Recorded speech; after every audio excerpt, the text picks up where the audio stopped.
उत्तर प्रदेश सरकार ने कांवड़ के रास्ते पे जो दुकानें थी उसके ऊपर नेम प्लेट लगाना अनिवार्य कर दिया था।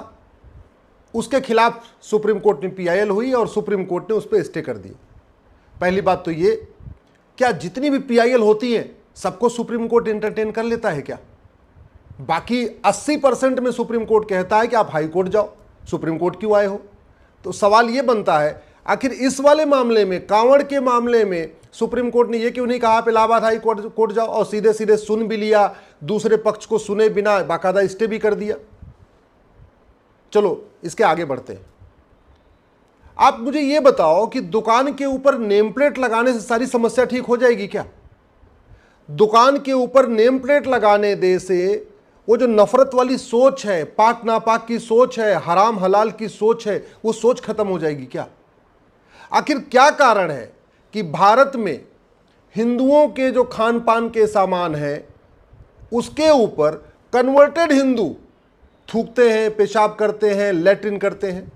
आखिर क्या कारण है कि हिंदू जो माला फूल खरीदते हैं भगवान को चढ़ाने के लिए, या जो प्रसाद खरीदते हैं भगवान को चढ़ाने के लिए, उस पर कन्वर्टेड हिंदू पेशाब भी करते हैं, थूकते भी हैं, लैट्रिन भी कर देते हैं? अरब के लोग आके थोड़ी थूक रहे हैं, विदेश से लोग आके न तो थूकते हैं, न पेशाब करते हैं, न लैट्रिन करते हैं, कुछ नहीं करते। कर कौन रहा है? जो 400-500 साल पहले हिंदू थे, आज की डेट में वो कन्वर्टेड हिंदू हो चुके हैं। मैं आपको केवल इतना बताना चाहता हूं, कन्वर्टेड हिंदू कितने खतरनाक हो जाते हैं इसको आप इससे समझ लीजिए, क्योंकि थूक भी रहे हैं, पेशाब भी कर रहे हैं, लैट्रिन भी कर रहे हैं, माला फूल पे भी थूक रहे हैं, प्रसाद पे भी थूक रहे हैं, चाय में भी कुछ कर रहे हैं, रोटी पे भी कुछ कर रहे हैं, चावल दाल में भी कुछ मिला रहे हैं, सब्जी में भी लैट्रिन पेशाब कर रहे हैं, सब कर रहे हैं। तो इसका समाधान क्या है?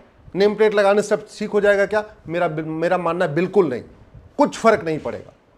आप समस्या की जड़ में जाओ। सवाल यह है कि जब बच्चा छोटा होता है वो न तो हिंदू होता है, न मुसलमान, न पारसी, न ईसाई। अल्टीमेटली जब वो बड़ा होना शुरू होता है, जब सोचने समझने लायक होता है, तब वो कोई हिंदू बन जाता है, कोई मुसलमान, कोई पारसी, कोई ईसाई। बच्चा हिंदू मुसलमान इस आधार पे बनता है कि वो आंखों से क्या देख रहा है, कानों से क्या सुन रहा है, और क्या भोजन कर रहा है, कैसी उसकी स्कूलिंग है, क्या उसको पढ़ाया जा रहा है, क्या उसको सिखाया जा रहा है। अगर किसी बच्चे को बचपन से ये बार बार सिखाया जाएगा कि जिसकी मैं इबादत करता हूं केवल वही इबादत के लायक है, दूसरा कोई इबादत के लायक ही नहीं है, तो रेडिकल हो जाएगा। अगर किसी को बचपन से ही सिखाया जाएगा कि जिस तरीके से मैं इबादत करता हूं यही इबादत का सही तरीका है, जो दूसरा जो नहीं मानता है वो नापाक है, वो हराम है, उसको मारा भी जा सकता है, उसको काटा भी जा सकता है, उसके ऊपर थूका भी जा सकता है, उसके ऊपर पेशाब भी किया जा सकता है, सब कुछ किया जा सकता है, तो रेडिकल हो जाएगा। आखिर इतने पूरी दुनिया में जो नरसंहार हो रहा है वो इसी बात पे तो हो रहा है कि भाई जिसको मैं मानता हूं उसको अगर तुम नहीं मानते हो, तुम नापाक हो, तुम हराम हो, तुम्हें काटा भी जा सकता है, तुम्हें मारा भी जा सकता है, तुम्हारे ऊपर थूका भी जा सकता है, तुम्हारे ऊपर लैट्रिन भी किया जा सकता है, सब कुछ किया जा सकता है। तो ये सोच कैसे खत्म हो जाएगी? दुकान के ऊपर नेम प्लेट लगाने सोच खत्म हो जाएगी क्या? नहीं। वास्तव में अगर इसका स्थायी समाधान करना है तो सबसे पहले सोच को खत्म करिए। वो मुगलिया स्कूल को बंद करिए, मुगलिया तालीम को बंद करिए, मुगलिया सोच को खत्म करिए। समाधान ऑलरेडी सुप्रीम कोर्ट दे चुका है। 2011 में के श्याम सुंदर वर्सेस स्टेट ऑफ तमिलनाडु में सुप्रीम कोर्ट कह चुका है, 3 जजों की bench, justice JM Panchal, justice Deepak Verma, justice BS Chauhan की बेंच ने कहा था कि 8वीं तक सबको समान शिक्षा होनी चाहिए, शिक्षा में कोई भेदभाव नहीं होना चाहिए। और हमारे पास राइट टू एजुकेशन एक्ट भी है। राइट टू एजुकेशन एक्ट भी यही कहता है कि सबको यूनिफॉर्म एजुकेशन होना चाहिए 8वीं तक, यानी 14 साल तक। हम क्यों नहीं इसको ईमानदारी से लागू करते? ईमानदारी से लागू करना तो छोड़िए, 2012 में कांग्रेस की सरकार ने जब देवबंद और पर्सनल लॉ बोर्ड के दबाव में आके इस राइट टू एजुकेशन एक्ट में एक सेक्शन 1 सब क्लास 4 जोड़ दिया, सेक्शन 1 सब क्लास 5 जोड़ दिया, और मदरसों को राइट टू एजुकेशन के दायरे से बाहर निकाल दिया। हमने आज तक उस धारा को वापस फिर से खत्म ही नहीं किया।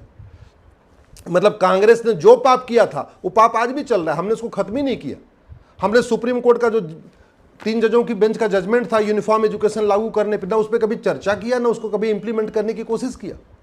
हमने कभी ये सोचा ही नहीं कि भारत में एक देश एक शिक्षा बोर्ड हो, सब अपनी अपनी भाषा में पढ़े, लेकिन सिलेबस करिकुलम समान हो, कम से कम 8वीं तक तो समान हो, जब सुप्रीम कोर्ट की 3 जजों की बेंच भी कह चुका है। और राइट टू एजुकेशन का मतलब ही होता है राइट टू इक्वल एजुकेशन।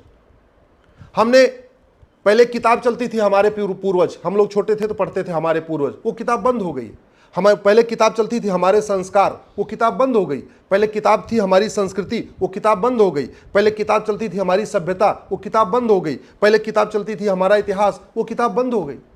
आज की डेट में प्राइमरी के बच्चों को ना हम अपना इतिहास पढ़ा रहे हैं, ना भारत की संस्कृति पढ़ा रहे हैं, ना भारत की परंपरा पढ़ा रहे हैं, ना भारत का ज्ञान विज्ञान पढ़ा रहे हैं, ना भारत का दर्शन पढ़ा रहे हैं। सब कुछ तो गुलामी वाला चल रहा है। जो मुगलों ने स्कूल शुरू किया, मदरसे, वो आज भी चल रहे हैं, उन पर कोई कंट्रोल नहीं। जो अंग्रेजों ने शुरू किया मिशनरी स्कूल, कॉन्वेंट स्कूल, वो भी आज भी चल रहे हैं, उन पर कोई कंट्रोल नहीं। और जो भारत की वैदिक शिक्षा व्यवस्था थी, गुरुकुल शिक्षा व्यवस्था थी, उसको रिवाइव करने के लिए हमने कुछ किया नहीं। तो नफरत रुकेगी कहां से? नफरत तो बचपन में पैदा हो रही है ना। ला इलाहा इल्लल्लाह का मतलब अल्लाह के अलावा कोई इबादत के योग्य नहीं है। हमने कभी इस पर सार्वजनिक चर्चा नहीं किया कि वसीम रिजवी ने जिन आयतों को चैलेंज किया था, उन आयतों में लिखा क्या है, आखिर क्या कारण है कि सुप्रीम कोर्ट में वो आयतें गई थी। अच्छा, दुर्भाग्य देखिए, जो सुप्रीम कोर्ट आज की डेट में बिना राज्य सरकार को सुने हुए सीधे स्टे कर देता है नेम प्लेट लगाने पे, उस सुप्रीम कोर्ट ने वसीम रिजवी की पिटीशन को एकदम सुनने से इनकार कर दिया। 50,000 रुपये पेनल्टी और ठोक दिया था। ये चल रहा है सुप्रीम कोर्ट। ये सुप्रीम कोर्ट भारत की संस्कृति को मजबूत करने के लिए बना है या भारत की संस्कृति को बर्बाद करने के लिए बना हुआ है? ये सुप्रीम कोर्ट चाहता क्या है कि भारतीय परंपरा, भारतीय ज्ञान विज्ञान, भारतीय दर्शन आगे बढ़े या घटे? चलो छोड़ो उसके बाद। और हमने क्या किया? क्या हमने एक अमेरिका की तरीके से एक one nation one federal penal code बनाया क्या? ये अमेरिका का देख रहे हैं ना, फेडरल पिनल कोड, 150 चैप्टर है इसमें। पूरे अमेरिका में जितने अपराध होते हैं सबके लिए एक एक चैप्टर है इसमें। क्या हमने भारतीय न्याय संहिता में कोई एक चैप्टर ऐसे जोड़ा कि भाई थूकना, पेशाब करना, लैट्रिन करना ये गंभीर अपराध है, जो ऐसा करेगा उसके ऊपर 10 से 20 साल सजा होगी? अगर जितने ढाबे हैं, जितने दुकानें हैं, अगर वहां एक बोर्ड लग जाए कि खान पान की वस्तुओं में मिलावट करना, खान पान की वस्तुओं को गंदा करना, खान पान की वस्तुओं पे थूकना, पेशाब करना दंडनीय अपराध है, इस पे 10 से 20 साल सजा होगी, वो दुकान वाला खौफ में रहेगा, उसके अंदर जो कुक है वो भी खौफ में रहेगा, सारे डर डर के रहेंगे। जितने भी जहाँ पे जितने भी मंदिर हैं जहाँ पे माला फूल मिलता है, प्रसाद मिलता है, वहाँ अगर एक बाकायदा नेम प्लेट, एक बाकायदी डिस्प्ले बोर्ड हो, भैया फल फूल में मिलावट करना, फल फूल पे थूकना, फल फूल पे पेशाब करना, फल फूल को गंदा करना, ये गंभीर अपराध है, 10 से 20 साल सजा होगी, तो खौफ पैदा होगा। आखिर अरब में, दुबई में, कुवैत में खान पान की वस्तुओं पे, फल फूल के वस्तुओं पे क्यों नहीं थूकते, क्यों नहीं पेशाब करते, क्यों नहीं लैट्रिन करते? भारत में क्यों कर रहे? चीन में, जापान में, सिंगापुर में क्यों नहीं थूकते, क्यों नहीं पेशाब करते, क्यों नहीं लैट्रिन करते? भारत में क्यों कर रहे? हम क्या कर रहे? एक नेम प्लेट लगा दो जी, नेम प्लेट। अरे नेम प्लेट लगाने से क्या हो जाएगा? उस सोच को क्यों नहीं मारते? आचार्य चाणक्य कहते थे अपराधी सोच को खत्म करो, अपराध अपने आप रुक जाएगा। गांधी जी भी यही कहते थे, अपराधी को मारने से पहले पहले उस अपराधी सोच को खत्म करो। हम उस नफरती सोच को खत्म करने पे कोई काम ही नहीं कर रहे। वो जो नफरती सोच है, वो जो डेवलप हो रही है, उसको कैसे रोका जाए, उस पर कोई काम नहीं कर रहा। हम क्या करें? नेम प्लेट लगा दो। अरे भैया, ये समाधान नहीं है। समाधान है कि ये जो भारत की न्याय संहिता है ना, इसको बड़ा करके one nation one penal code बनाया जाए, यानी जितने भी अपराध हैं उसको सब में इसी में शामिल कर लिया जाए। एक चैप्टर इसी में होना चाहिए, खान पान की वस्तुओं को गंदा करने पे गंभीर अपराध होगा, 10 से 20 साल सजा होगी। देखिए, खौफ पैदा होगा। शिक्षा में संस्कार हो, कानून का खौफ हो, मिलावटखोरी बंद। शिक्षा में संस्कार हो, कानून का खौफ हो, थूकना बंद। शिक्षा में संस्कार हो, कानून का खौफ हो, पेशाब करना बंद। शिक्षा में संस्कार हो, कानून का खौफ हो, ये जो दाल में, सब्जी में, हलवे में जो लैट्रिन की जा रही है बंद हो जाएगी, 100% बंद हो जाएगी। लेकिन पहले शिक्षा में संस्कार तो देना पड़ेगा। हम आर्टिकल 11 कहता है एक भारतीय नागरिकता संहिता बनाइए, यूनिफॉर्म सिटीजनशिप कोड बनाइए, और सिटीजनशिप देने और सिटीजनशिप लेने की कंडीशन तय कर दी। हमने आज तक कुछ बनाया नहीं। हमने आज तक एक नागरिकता कानून नहीं बनाया जिसमें यह लिखा हो जो भारत को नहीं मानेगा, भारत की संस्कृति को नहीं मानेगा, भारत की परंपरा को नहीं मानेगा, भारत के ज्ञान विज्ञान को नहीं मानेगा, भारत के दर्शन को नहीं मानेगा, उसकी नागरिकता खत्म कर देंगे। ऐसा हमने कानून बनाया नहीं। संविधान का आर्टिकल 11 कहता है ऐसा होना चाहिए, हमने नहीं किया। संविधान का आर्टिकल 14 कहता है equality before law, equal protection of law. आज तक हमने one nation one police code बनाया नहीं। तो यूपी की पुलिस अलग तरीके से काम कर रही है, बंगाल की पुलिस अलग, केरला की पुलिस अलग। खौफ पैदा करना है तो यूनिफॉर्म पुलिस कोड बनाना पड़ेगा। खौफ पैदा करना है तो यूनिफॉर्म जुडिशियल कोड करना पड़ेगा। खौफ पैदा करना है तो यूनिफॉर्म एजुकेशन कोड बनाना पड़ेगा। और सबसे बड़ी बात ये, हमने माइनॉरिटी कमीशन बना दिया, माइनॉरिटी फिल्म मिनिस्ट्री बना दिया। माइनॉरिटी कौन होगा कहीं लिखा ही नहीं है। अरे कोई करोड़ों की जनसंख्या माइनॉरिटी थोड़ी होती है। माइनॉरिटी वो होती है जिसकी जनसंख्या 1% से कम हो। माइनॉरिटी वो होती है जो सामाजिक रूप से बिल्कुल पिछड़ा हो, कोई सामाजिक वजूद न हो। माइनॉरिटी वो होती है जिसका कोई आर्थिक वजूद न हो। माइनॉरिटी वो होती है जिसका कोई राजनीतिक वजूद न हो। यहाँ 9 राज्यों की डेमोग्राफी बदल चुकी है, 200 जिलों की डेमोग्राफी बदल चुकी है, 1500 तहसीलों की डेमोग्राफी बदल चुकी है, 200 संसदीय क्षेत्रों में जो कम्युनिटी डिसाइड करती है कौन जीतेगा हारेगा, उसको हम माइनॉरिटी बना रखे। 25 करोड़ के आसपास आबादी हो गई, उसको हम माइनॉरिटी बना के रखे हुए। और जो कम्युनिटी कभी रूल कर चुकी है, शासन कर चुकी है, तो माइनॉरिटी हो ही नहीं सकती। इसका मतलब भारत में क्रिश्चियन तो कभी माइनॉरिटी हो ही नहीं सकते क्योंकि उन्होंने 200 साल राज किया। मुस्लिम कभी माइनॉरिटी हो ही नहीं सकते क्योंकि उन्होंने 500 साल राज किया।